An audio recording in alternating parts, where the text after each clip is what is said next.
Friends, welcome to VKCK ideas. ಇವತ್ತಿನ ಈ ವಿಡಿಯೋದಲ್ಲಿ ನಾವು KSEEB ಇಂದ ಕೊಟ್ಟಿರುವಂತಹ ಮೊದಲನೇ ಮಾದರಿ ಪ್ರಶ್ನೆ ಪತ್ರಿಕೆಯ 2 ಅಂಕದ ಪ್ರಶ್ನೆಗಳನ್ನು ಅಂದರೆ we shall solve 2 mark questions in this video. ನಮಗೆಲ್ಲ ತಿಳಿದಿರುವಂತೆ ಮಕ್ಕಳೇ, ಪ್ರಶ್ನೆ ಪತ್ರಿಕೆಯಲ್ಲಿ ಒಟ್ಟು 8 2 ಅಂಕದ ಪ್ರಶ್ನೆಗಳಿರುತ್ತೆ. ಅಂದ್ರೆ ಒಟ್ಟು 16 ಅಂಕಗಳು 2 ಅಂಕವನ್ನ ಸರಿಯಾಗಿ ಉತ್ತರಿಸಿದ್ರೇನೆ ನಾವು ಪಡ್ಕೋಬಹುದು. 17ನೇ ಪ್ರಶ್ನೆಯಿಂದ ಈ 2 ಅಂಕದ ಪ್ರಶ್ನೆಗಳು ಪ್ರಾರಂಭ ಆಗುತ್ತೆ. ಸೊ ಶುರು ಮಾಡೋಣ ಅಲ್ಲ. 17ನೇ ಪ್ರಶ್ನೆ ಈ ರೀತಿ ಇದೆ: 2, 6, 10, 14 ಇತ್ಯಾದಿ ಈ ಸಮಾಂತರ ಶ್ರೇಣಿಯ 25ನೇ ಪದವನ್ನು ಕಂಡುಹಿಡಿಯಿರಿ. Find the 25th term of an arithmetic progression 2, 6, 10, 14. ಶ್ರೇಣಿಯನ್ನ ನೋಡಿದ ತಕ್ಷಣ ಏನೇನ್ ಗೊತ್ತಾಗತ್ತೆ ಅದನ್ನ ನಾವು ಮೊದಲು ಬರ್ದ್ಕೊಂಡ್ಬಿಡೋಣ. Under the heading data or ಕನ್ನಡದಲ್ಲಾದ್ರೆ ದತ್ತ ಅಂತ ಬರಿತೀವಿ. ಹಾಗಾದ್ರೆ ನನ್ಗೆ ಏನೇನ್ ಗೊತ್ತಾಗತ್ತೆ ನೋಡಿ. ಮೊದಲನೇ ಪದ 2. The first term A is 2 and the common difference ಸಾಮಾನ್ಯ ವ್ಯತ್ಯಾಸ ಒಂದು ಪದದಿಂದ ಮತ್ತೊಂದು ಪದವನ್ನ ಕಳೆದ್ರೆ ಅಂದ್ರೆ 6ರಿಂದ 2 ಕಳೆದ್ರೆ 6 minus 2 we will get 4. ಮತ್ತೆ ಏನ್ ಕಂಡುಹಿಡಿಬೇಕು? We have to find out the 25th term. 25ನೇ ಪದವನ್ನ ಕಂಡುಹಿಡಿಬೇಕು. ಅಂದ್ರೆ A25. ಸೊ ಎನ್ ಏನಾಯ್ತು?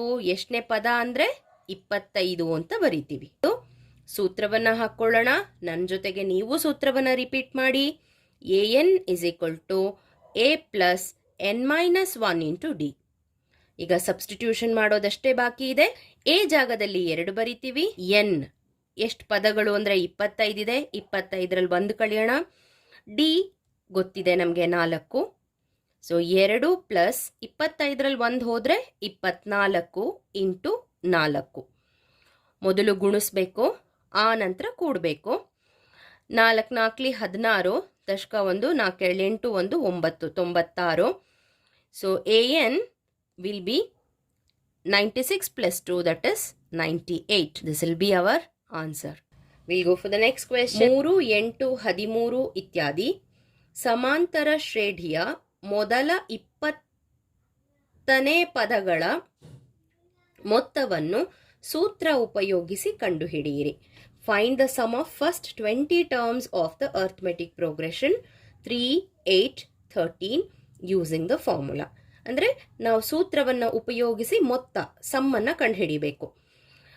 ಈಗಾಗಲೇ ನಾವು ಮೊದಲನೇ ಪ್ರಶ್ನೆಯಲ್ಲಿ ಚರ್ಚೆ ಮಾಡ್ದಂಗೆನೆ ಶ್ರೇಣಿಯನ್ನ ಅಂದ್ರೆ APಯನ್ನ ನೋಡಿದ ತಕ್ಷಣ 3, 8, 13 ಎಕ್ಸೆಟ್ರಾ ನೋಡಿದ ತಕ್ಷಣ we will get to know the first term. ಮೊದಲನೇ ಪದ ನಮಗೆ ಗೊತ್ತಾಗತ್ತೆ, ಅದು 3. ಹಾಗೇನೆ ನಮಗೆ ಸಾಮಾನ್ಯ ವ್ಯತ್ಯಾಸ ಗೊತ್ತಾಗತ್ತೆ. ಡಿ ಏನಪ್ಪ ಅದು? 8ರಲ್ಲಿ 3 ಹೋಗ್ಬೇಕು. 8 minus 3 is 5. Then what we have to find out? We have to find out the sum of first 20 terms. ಅಂದ್ರೆ 20 ಪದಗಳ ಮೊತ್ತ ಅಂದಿದ ತಕ್ಷಣ ಸಮ್ ಎಸ್ ಬರಬೇಕು. ಎಸ್ 20ನ ಫೈಂಡ್ ಔಟ್ ಮಾಡಬೇಕು. ಹಾಗಾದ್ರೆ ಎನ್ ಎಷ್ಟಾಗತ್ತೆ? 20. Will write the formula. ಸೂತ್ರವನ್ನು ಬರೀತೀನಿ. ಸೂತ್ರ ನನ್ನ ಜೊತೆಗೆ ರಿಪೀಟ್ ಮಾಡಿ. SN is equal to n by 2 into 2a plus n minus 1 into d. Next step is to substitute. SN is S20. n ಜಾಗದಲ್ಲಿ ನಾನು 20 ಬರೀತೀನಿ. 20 by 2 into 2a. a is 3. a 3. ಹಾಗೆ n ನಮಗೆ ಗೊತ್ತಿದೆ 20. 20ರಲ್ಲಿ 1 ಕಳಿಬೇಕು, ಸೂತ್ರದಲ್ಲಿದೆ. ಡಿ ಜಾಗಕ್ಕೆ ನಾವು 5ಅನ್ನ ಹಾಕ್ತೀವಿ. 20ಅನ್ನ 2ರಿಂದ ಭಾಗಿಸ್ತಿದ್ದೀವಿ. 2 1s 2 10s. ಹಾಗಾಗಿ ವಿಲ್ ಗೆಟ್ 10. 10 ಬಂದಿದೆ.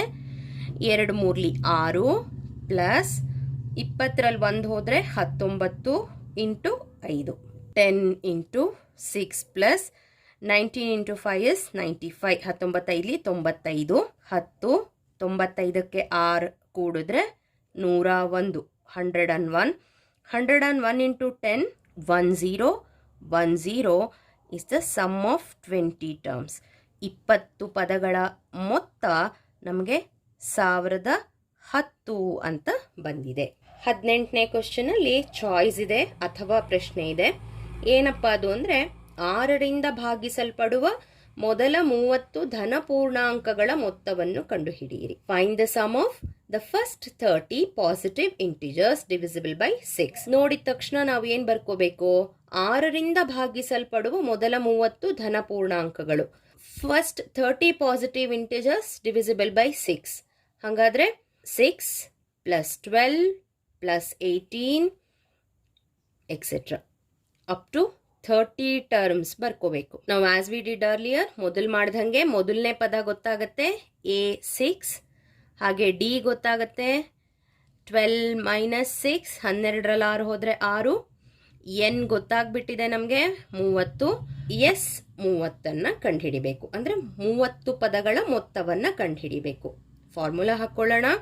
S N is equal to, repeat ಮಾಡಿ, N by 2 into 2a plus n minus 1 into D. Substitution ಮಾಡೋಣ. ಎನ್ನ ಜಾಗದಲ್ಲಿ 30 ಬರಿತೀವಿ. 30 by 2, 2a 2 into 6 plus N ಅಂದರೆ ನಮಗೆ 30 ಪದ ಇದೆ. ಹಾಗಾಗಿ 30 minus 1 30 minus 1, D common difference 6 ಇದೆ. ಸೊ 6 ಹಾಕ್ತೀವಿ ಇಲ್ಲಿ. 30ಯನ್ನು 2 ಇಂದ ಭಾಗಿಸ್ತಾ ಇದ್ದೀವಿ. If you divide 2 1s are 2 15s are, so 15 into 6 2s are 12 plus 30ರಲ್ಲಿ 1 ಹೋದ್ರೆ 29 ಇಂಟು 6, ಸೊ 15 ಇಂಟು 12 ಹಾಗೆ ಇಲ್ಲಿ ಪ್ಲಸ್ 29 ಇಂಟು 6 ಮಲ್ಟಿಪ್ಲೈ ಮಾಡಬೇಕು.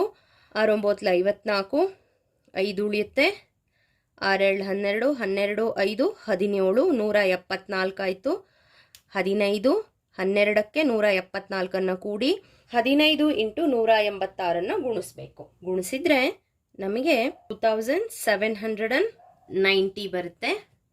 ಇದು ಎಸ್ 30. ಇದೇ ಸಮಸ್ಯೆಯನ್ನ ಇನ್ನೊಂದು ವಿಧಾನದಿಂದ ಬಿಡಿಸೋಣ. 6 plus 12 plus 18 etcetera. If you take out 6 as common factor, you will get 1 plus 2 plus 3 and we know it should be 30 terms. Last ಪದ ಬಂದು 30 ಆಗುತ್ತೆ.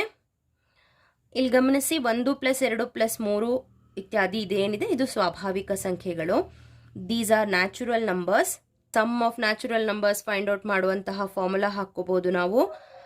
ಯಾವುದಪ್ಪ ಅಂದರೆ S N is equal to N into N plus 1/2. ಅದನ್ನು apply ಮಾಡೋಣ. ಇಲ್ಲಿ apply ಮಾಡಿದರೆ 6 ಹಾಗೆ ಬರ್ಕೊಳ್ಳಿ. ಎನ್ ಜಾಗದಲ್ಲಿ ವಿಲ್ ಹ್ಯಾವ್ ಟು ರೈಟ್ 30, 30 ಬರಿತೀವಿ. N plus 1 30 plus 1 divided by 2. So simplification ಮಾಡ್ಕೊಂಡು ಹೋಗೋಣ. 6 ಇಂಟು 30, 30 ಪ್ಲಸ್ 1 31 ಡಿವೈಡೆಡ್ ಬೈ 2.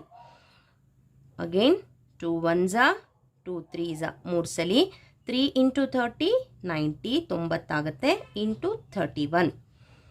ಇದನ್ನು ಗುಣಿಸಿದರೆ ಮತ್ತೆ ನಮಗೆ ಅದೇ ಮೊತ್ತ ಸಿಗುತ್ತೆ 2790. S N is 2790.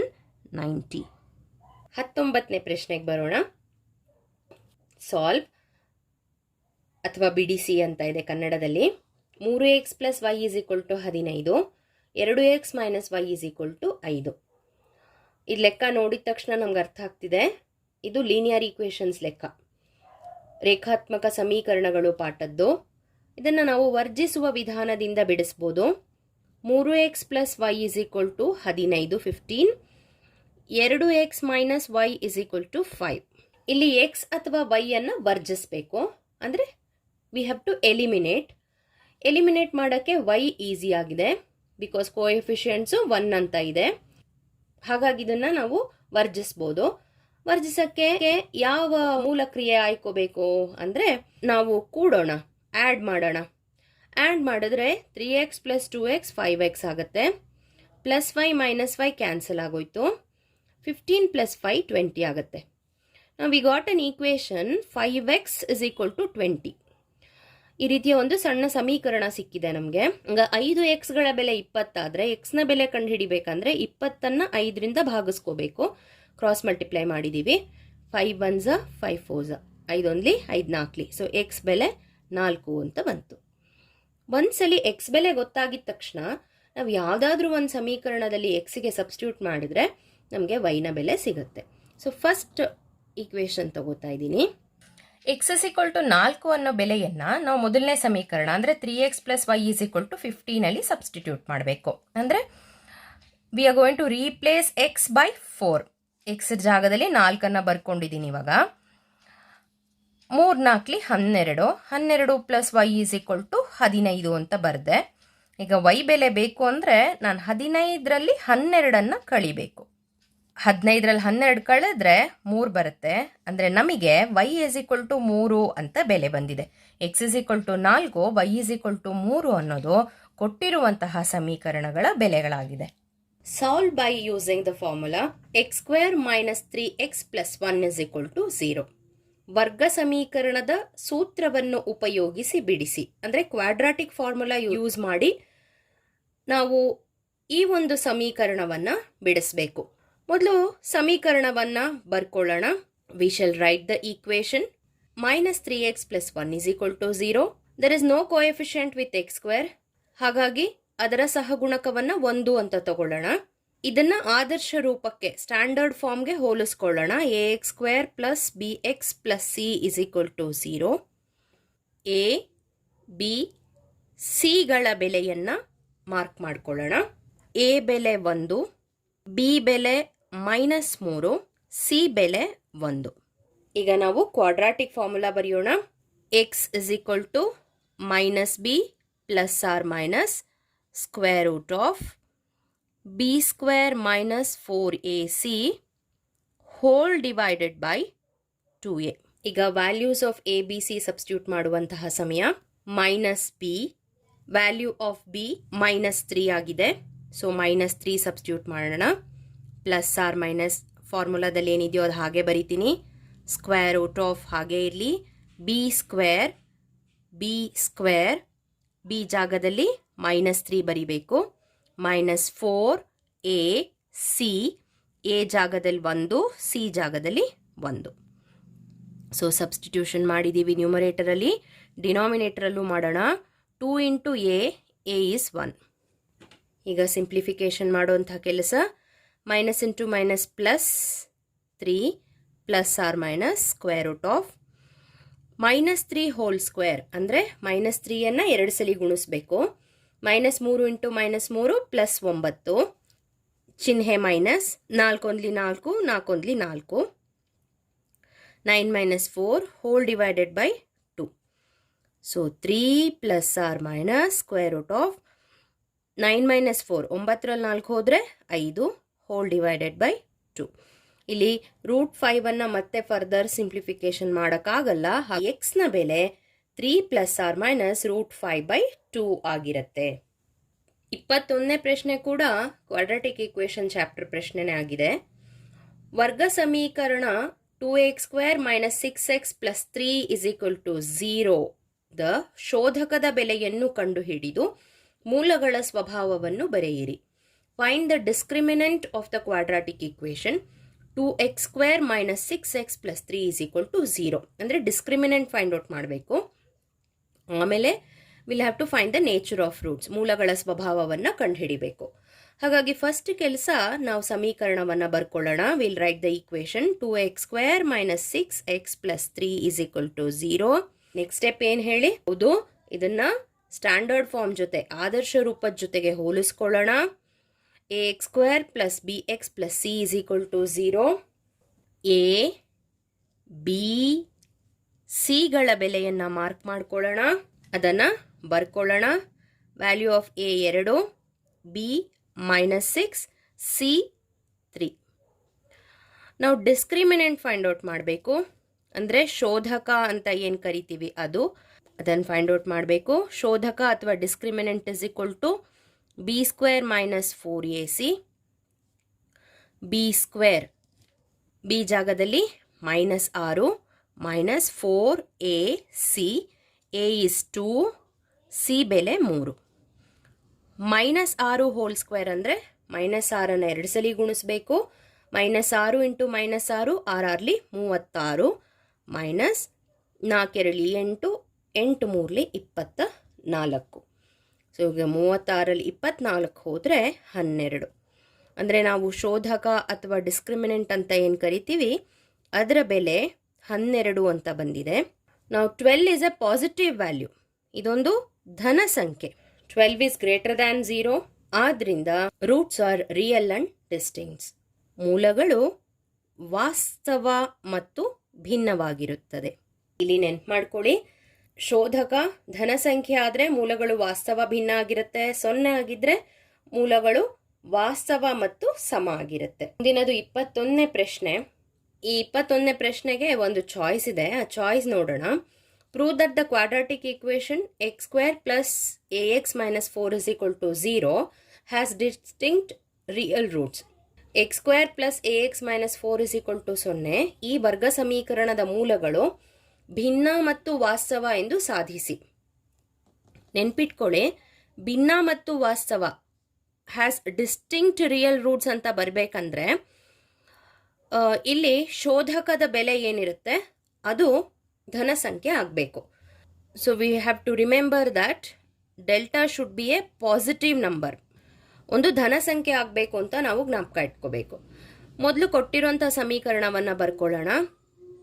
Will write the equation. Next step compare ಮಾಡೋದು. ax² plus bx plus c is equal to 0.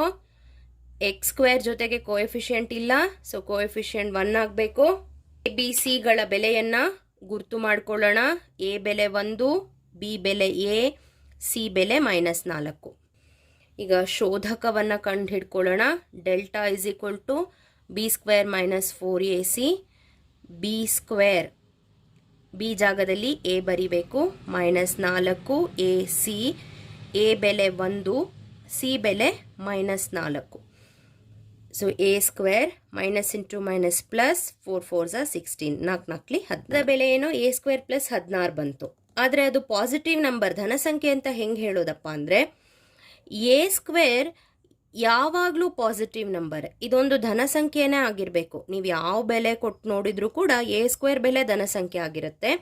ಆದ್ದರಿಂದ a² ಪ್ಲಸ್ 16 ಕೂಡ ಒಂದು ಧನ ಸಂಖ್ಯೆ ಆಗಿರಬೇಕು, ಪಾಸಿಟಿವ್, ಅದು ಕೂಡ ಧನ ಸಂಖ್ಯೆ ಆಗಿರಬೇಕು. ನಮಗೆ ಮೂಲಗಳು ವಾಸ್ತವ ಮತ್ತು ಭಿನ್ನ ಆಗಿರಬೇಕು. ಅದರಿಂದ ನಾವು ಹೇಳ್ಬೋದು roots are real and distinct ಅಂತ. Will move on to next question, that is 22nd. a23 ಮತ್ತು b10 - 3 ನಿರ್ದೇಶಾಂಕಗಳ ಬಿಂದುಗಳ ನಡುವಿನ ದೂರವನ್ನು ಕಂಡುಹಿಡಿಯಿರಿ. Find the distance between the points having the coordinates a23 and b10 - 3. ನಮಗೆಲ್ಲ ಚೆನ್ನಾಗಿ ಗೊತ್ತಿದೆ, we have to use distance formula. ನಮಗೆ 2 ಪಾಯಿಂಟ್ಸ್ ಅನ್ನು ಕೊಟ್ಟಿದ್ದಾರೆ. ಪಾಯಿಂಟ್ ಎ ವಿತ್ ಕೋಆರ್ಡಿನೇಟ್ಸ್ 2 3, ಅದರ ನಿರ್ದೇಶಾಂಕಗಳು 2 3. ಇನ್ನೊಂದು ಪಾಯಿಂಟು 10 - 3 ಅಂತಿದೆ. ಇದರ ನಡುವಿನ ದೂರವನ್ನು ಕಂಡುಹಿಡಿಬೇಕು.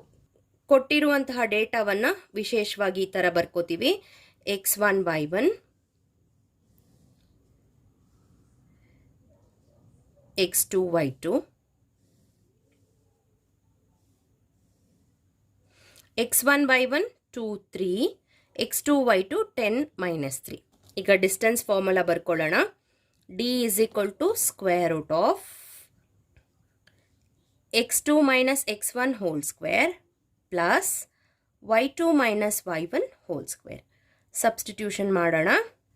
x2 ಅಂದರೆ 10, 10 minus 2 whole square plus y2 ಅಂದರೆ -3, ಫಾರ್ಮುಲಾದಲ್ಲಿರೋ ಮೈನಸ್ ಹಾಗೆ ಬರೆಯೋಣ. y1 ಅಂದರೆ 3 whole square.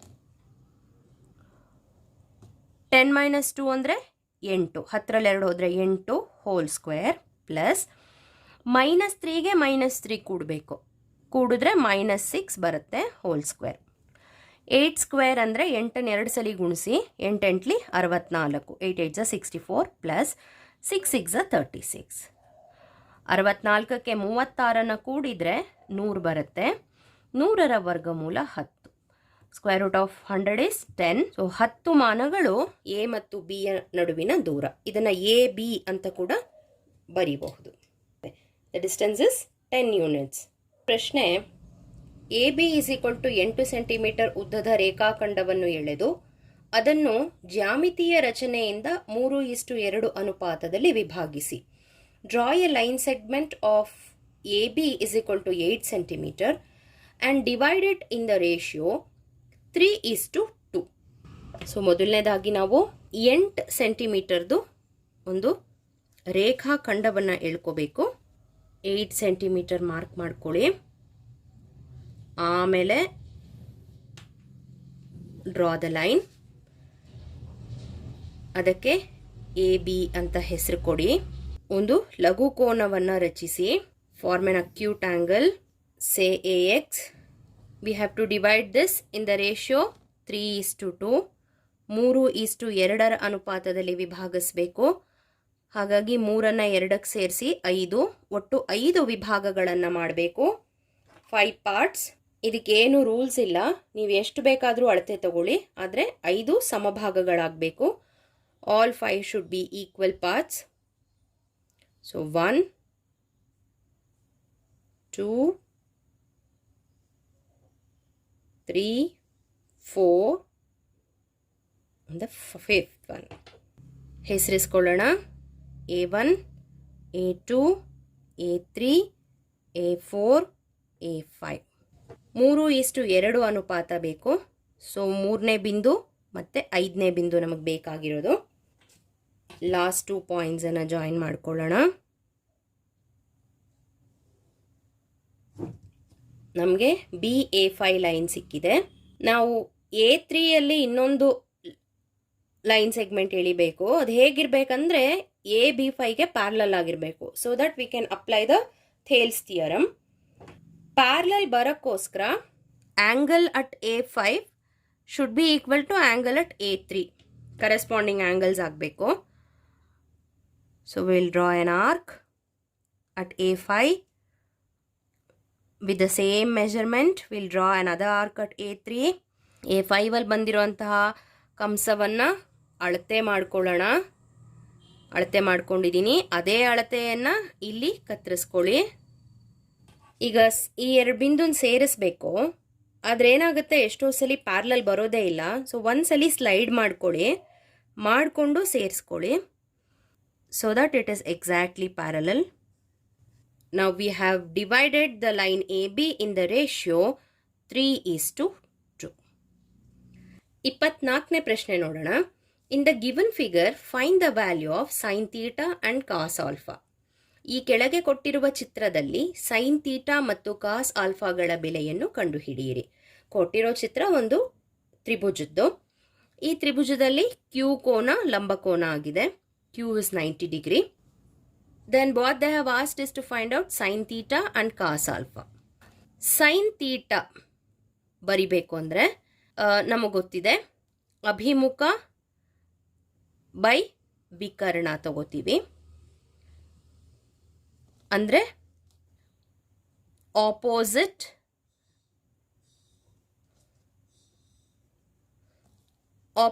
ಬೈ ಹೈಪೋಟೆನಸ್ ತಗೋತೀವಿ. ತೀಟಾ ಕೋನಕ್ಕೆ ಅಭಿಮುಖ ಅಥವಾ ಆಪೋಸಿಟ್ ಇರೋದು QR. ಮತ್ತೆ ತ್ರಿಭುಜ PQR ನಲ್ಲಿ ದೊಡ್ಡದು PR 13 ಸೆಂಟಿಮೀಟ್ರು.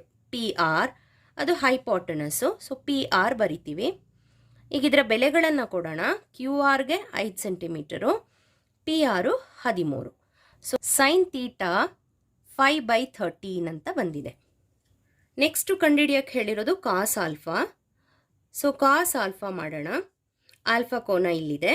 ಕಾಸ್ ಅಂದರೆ ಪಾರ್ಶ್ವಬಾಹು ಬೈ ವಿಕರ್ಣ, ಅಡ್ಜಸೆಂಟ್ ಬೈ ಹೈಪೋಟೆನಸ್. ಅಡ್ಜಸೆಂಟ್ ಯಾವುದು? ಆಲ್ಫಾಗೆ ಪಕ್ಕದಲ್ಲಿರೋದು QR. ಹೈಪೋಟೆನಸ್ ಬಿಗ್ಗೆಸ್ಟ್ ಸೈಡ್ ಅಥವಾ ವಿಕರ್ಣ PR. QR ಬೆಲೆ 5 ಸೆಂಟಿಮೀಟರು, PR ಬೆಲೆ 13 ಸೆಂಟಿಮೀಟರು. ಆದ್ದರಿಂದ ಕಾಸ್ ಆಲ್ಫಾದ ಬೆಲೆ 5/13. ಅದರಿಂದ ಮಕ್ಕಳ ನಾವು ಪ್ರಶ್ನೆ ಸಂಖ್ಯೆ 17ರಿಂದ ಪ್ರಶ್ನೆ ಸಂಖ್ಯೆ 24 ತನಕ ಬಿಡಿಸಿದ್ದೀವಿ. ಎಲ್ಲ ಬಹಳ ಸುಲಭ ಇದೆ. ನೀವು ಚೆನ್ನಾಗಿ ಪ್ರಾಕ್ಟೀಸ್ ಮಾಡ್ತೀರಾ ಅಲ್ವಾ? All the best for your exams. Thanks for watching. Thank you. We'll meet in the next video with many more problems.